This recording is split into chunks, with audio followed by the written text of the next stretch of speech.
अस्सलाम वालेकुम रहमतुल्लाहि व बरकातुहू। मुझे उम्मीद है आप सब खैरियत से हैं। और आज हम दोबारा से पॉलिटिकल साइंस में यानी कि आपकी सामाजिक और राजनीतिक जीवन में हम पहला अध्याय कंप्लीट नहीं किया था हमने उसको, इसलिए आज उसको कंप्लीट करेंगे। और उसमें क्या था, मैंने आपको कहा था कि आपको कहानी पढ़नी है, जो उसमें समीर 1 और समीर 2 की कहानी लिखी हुई है। और मुझे उम्मीद है आपने कहानी पढ़ी होगी। अगर आपने कहानी पढ़ी है तो मेरे सवाल का जवाब ज़रूर दे पाएंगे। मेरा सवाल क्या है? मेरा सवाल यह है, समीर 1 क्या काम करता था और समीर 2 क्या काम करता था। अगर आपने इसका जवाब सही सही दिया तो आपने कहानी पढ़ी है। अगर सवाल का जवाब सही नहीं दिया तो आपने कहानी नहीं पढ़ी है। तो आपको कहानी पढ़नी चाहिए। इसमें कहानी में एक वर्ड था सांप्रदायिक दंगे। सांप्रदायिक दंगे से आप क्या समझते हैं? सांप्रदायिक दंगे वो दंगे हैं जो अभी हाल फिलहाल में लॉकडाउन से पहले हमारे इलाके में भी हुए थे। सांप्रदायिक दंगे कहते हैं किसी दो मतलब कौम कह लो या समाज, किसी दो समाज के लोगों में आपस में लड़ाई होना। जैसे हिंदू मुस्लिम, ये क्या है, एक समाज हिंदुओं का है, एक समाज मुस्लिम्स का है, तो इनमें आपस में लड़ाई होना, ये सांप्रदायिक दंगे यानी धार्मिक भेदभाव के एतबार से जो लड़ाई होती है उसे सांप्रदायिक दंगे कहते हैं। अभी हमें आगे पढ़ते हैं। अभी आपको जवाब ज़रूर देना है, तभी मैं समझूंगा कि आपने कहानी पढ़ी है, क्योंकि उसी से रिलेटेड मैं बात करने वाला हूँ। अब हमें क्या समझना है, विविधता के बारे में तो हम समझ चुके हैं। विविधता क्या चीज़ है? विविधता यानी इंडिविजुअल डिफरेंसेस, हर एक की सोच, हर एक की बोलचाल, खान पान, पहनावा, सब चीज़ अलग अलग जो होती है उसी को हम विविधता कहते हैं। अभी हमें क्या, हम विविधता को कैसे समझें, आखिर विविधता है क्या चीज़? तो ये हम समझ सकते हैं, जैसा कि हमें मालूम है, अब हम किताब से पढ़ रहे हैं, हम विविधता को कैसे समझें। ये पेज नंबर 9 पर है, जो मैं यहाँ से पढ़ रहा हूँ, पेज नंबर 9 पर। करीब 200-225 वर्ष पहले जब रेल, हवाई जहाज़, बस और कार हमारे जीवन का हिस्सा नहीं थे, तब भी लोग यात्री थे और वो इधर से उधर जाया करते थे। नई ज़मीन की तलाश में, व्यापार के लिए, सूखा या अकाल पड़ जाने की वजह से वो एक जगह से दूसरी जगह जाया करते थे। मतलब कुछ ना कुछ रीज़न होता था, या तो वो खेती के लिए कि जी वहाँ ज़मीन जो है अच्छी है, वहाँ खेती ज़्यादा होती है, तो वो लोग जो है पलायन करते थे, यानी एक जगह से दूसरी जगह पहुँच जाया करते थे। तो ये बहुत सी वजह है। या किसी को व्यापार करना है, अगर मैं व्यापारी हूँ तो मैं अच्छी जगह तलाश करूँगा जहाँ मेरा व्यापार अच्छे से चले, खरीदना और बेचना आसानी से और अच्छे दामों में मेरे सामान बेचे जा सकें और मैं बेहतरीन सामान वहाँ से खरीद सकूँ। तो ये खरीदना बेचना यानी व्यापार होता था। तो इस वजह से लोग आना जाना करते थे। जब नई जगह बसते थे, रहन सहन में बदलाव आ जाता था। अब नई जगह जब हम बसेंगे जाकर, क्योंकि हम पलायन तो करते रहते हैं, कभी इधर से उधर, उधर से इधर आना जाना, तो इस वजह से जब हम नई जगह जाकर बस जाते थे, क्योंकि वो परमानेंट, एक जगह से दूसरी जगह परमानेंट हो जाते थे और वो काफ़ी लंबे अरसे तक वहाँ रुकते थे। और जब वो रुक जाते थे तो वहाँ की जो संस्कृति होती थी और जो उनके पास संस्कृति होती थी वो उसका मिक्सचर हो जाता था। जब मिक्सचर हो जाता था तो एक नई संस्कृति बनती थी उनकी, और वही उससे हमें क्या मिश्रण मिलता था, वो नई भाषा निकल कर आती थी और नए नए तरीके के भोजन आते थे और नए तरह के संगीत सुनने को मिलते थे और इसी तरह धार्मिक भी बदलाव आते थे। यानी मान लीजिए फॉर एग्जांपल, जैसे अरब से लोग आए,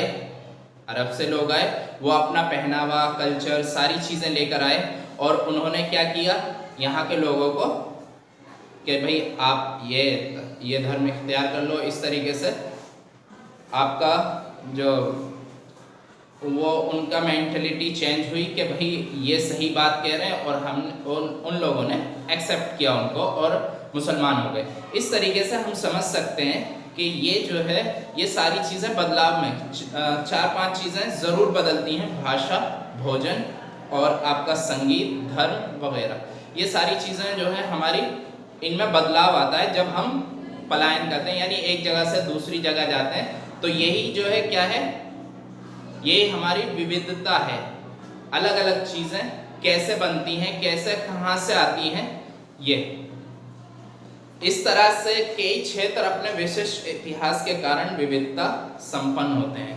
यानी जब उनका इतिहास देखा जाता है तो वो जो है अलग स्पेशल क्वालिटी की वजह से वो अलग दिखाई देते हैं। अब इसके बारे में हम आगे पढ़ेंगे। आगे हमारे पास है केरल और लद्दाख के बारे में। ये हम पेज नंबर 10 पे देखते हैं। ये लद्दाख के बारे में लिखा हुआ है, मैं इसको रीड करूंगा, आप सुनेंगे। लद्दाख तो व्यापार के लिए एक अच्छा रास्ता माना गया क्योंकि यहाँ कई घाटियाँ हैं जिनसे गुजरकर मध्य एशिया के काफिले उस इलाके में पहुँचते थे जिसे आज तिब्बत कहते हैं। ये काफिले अपने साथ मसाले, कच्चा रेशम, दरियाँ आदि लेकर चलते थे। लद्दाख के रास्ते ही बौद्ध धर्म तिब्बत पहुंचा। लद्दाख छोटा तिब्बत भी कहते हैं, लद्दाख को छोटा तिब्बत भी कहते हैं। करीब 400 साल पहले यहाँ पर लोगों का इस्लाम धर्म से परिचय हुआ। यहाँ पर जो लोगों का जो परिचय हुआ वो 400 साल पहले हुआ। और ये मतलब पूरी तरीके से लद्दाख के बारे में यहाँ बताया गया है कि यहाँ पे जो ऊन जो मिलती थी वो स्पेशल बकरियां होती थी और स्पेशल भेड़ होते थे, उनकी जो ऊन होती थी वो उतार कर कश्मीरी लोगों को बेच दिया करते थे और वहाँ पर पश्मीना शॉल तैयार होती थी, और जो कि पूरे हिंदुस्तान में और पूरे वर्ल्ड में वो मशहूर है। बहुत ज़्यादा कीमती पश्मीना शॉल मानी जाती है और बहुत महंगी भी बिकती हैं। और ये काम जो है लद्दाख में होता है। और यहाँ पर बहुत से मतलब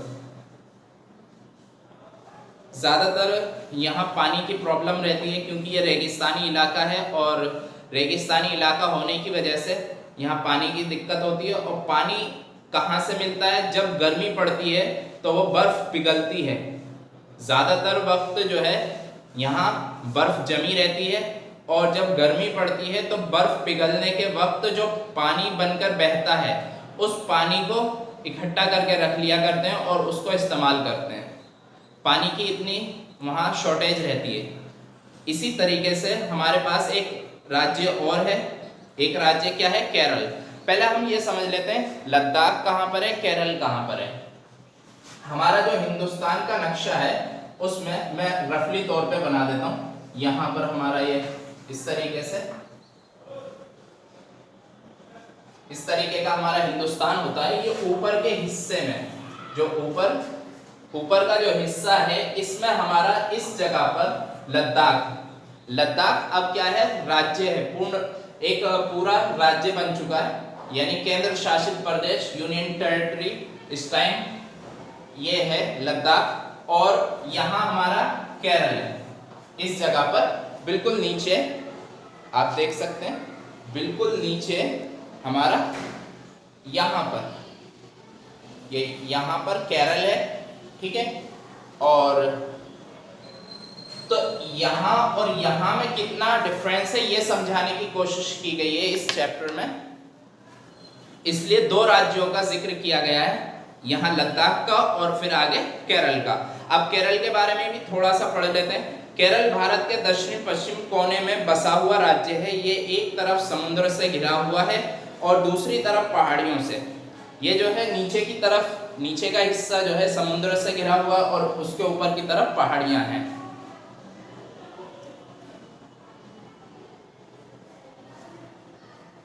ठीक है, आगे बढ़ते हैं।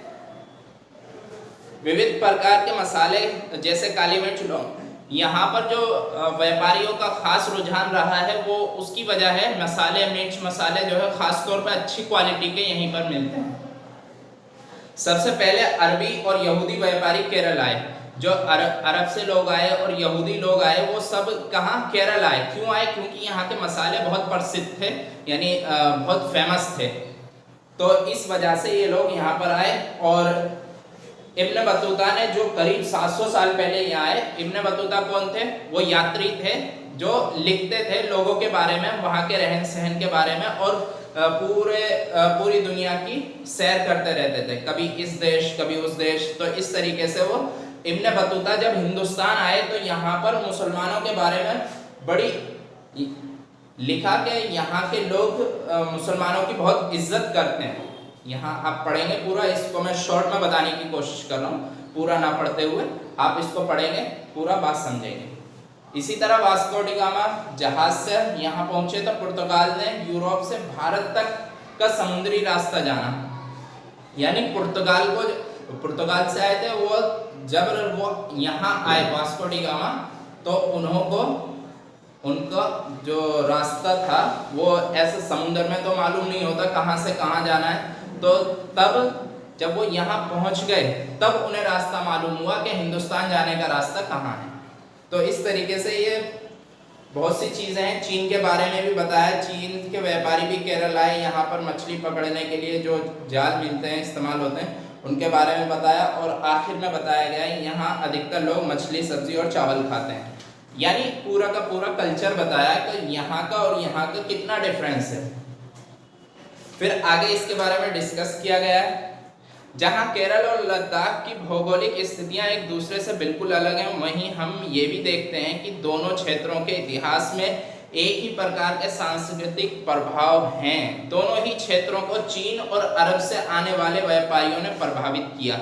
जहाँ केरल को भौगोलिक स्थिति ने मसालों की खेती संभव बनाई, वहीं लद्दाख की विशेष भौगोलिक स्थिति और ऊन के व्यापारियों को अपनी ओर खींचा। यानी दोनों जगह क्या चीज़ सेम है कि व्यापारियों का आना चीन से और जगहों से, लेकिन भौगोलिक स्थिति यानी जो ज़मीन थी वहाँ की, उसकी वजह से जो केरल में था वो मसाले उगाए गए और लद्दाख में जो भेड़ बकरी वगैरह थी उनके ज़रिए जो है ऊन मिली और उन्होंने उसका इस्तेमाल किया, जिससे पश्मीना शॉल तैयार की गई। पश्मीना शॉल के लिए वहाँ व्यापारी पहुँचे और मसालों के लिए वहाँ व्यापारी पहुँचे। इस तरीके से हम समझ सकते हैं कि वो अलग अलग चीज़ें थीं, लेकिन कुछ चीज़ें सेम भी हैं और कुछ अलग भी हैं। इसी तरह से आगे जब हम पढ़ेंगे, आगे विविधता में एकता के बारे में पढ़ाया जा रहा है। आगे जो लिखा हुआ है विविधता में एकता, इसमें हमारी जो आज़ादी का दौर था उसके बारे में जिक्र किया गया है। जब हम अंग्रेज़ों के खिलाफ लड़ रहे थे तो अंग्रेज़ों ने क्या किया, लोगों में फूट डालने के लिए हिंदू मुसलमानों को आपस में लड़ाया, जिससे कि हम अलग अलग हो जाएं। लेकिन फिर भी जो हमारे जो लीडर थे जैसे कि गांधी जी, जवाहरलाल नेहरू और मौलाना अबुल कलाम आज़ाद वगैरह, ये सब जो थे, इसलिए उन्होंने क्या किया, उसको थामे रखा और उस चीज़ को बरकरार रखते हुए लोगों को इकट्ठा किया और आज़ादी में बहुत अहम योगदान दिया, जिससे कि हमारा देश आज़ाद हो सका। इसके बारे में आप इसको पढ़ेंगे। यहाँ पे एक इप्टा नाट्य संघ का लिखा हुआ है, जो एक कविता है, जो जलियांवाला बाग के बाद जो लोग जो है इसको गाया करते थे। जलियांवाला बाग में जब क्या नाम है, लोगों पर, असहाय लोगों पर गोलियां चला दी गई थी, तब ये कविता है एक जो कि लिखी गई थी और इसमें फिर लोगों ने पढ़ना शुरू किया तो फिर लोग जो है एकजुट होने लगे और अंग्रेज़ों के खिलाफ बगावत शुरू एक बड़े दर्जे पर हुई। चलिए फिर आगे आप रीड करेंगे और इसको समझेंगे। अगली वीडियो में हम क्वेश्चन आंसर को समझेंगे। आपको कोशिश करनी है इनके जवाब तलाश करने की, लेकिन किसी गाइड से नहीं, सिर्फ अपनी किताब में आप क्वेश्चन पढ़ेंगे और उसका जवाब तलाश करने की कोशिश करेंगे। नेक्स्ट वीडियो में हम इनके बारे में डिस्कस करेंगे, क्योंकि हम पूरा चैप्टर पढ़ चुके हैं। आपको पूरा चैप्टर क्या करना है, रीड करना है, पूरा अध्याय रीड करना है। उसके बाद हम नेक्स्ट वीडियो में मिलेंगे तो आपको आसानी होगी क्वेश्चन को समझने में और जवाब देने में। चलिए मिलते हैं नेक्स्ट वीडियो में। अस्सलाम वालेकुम।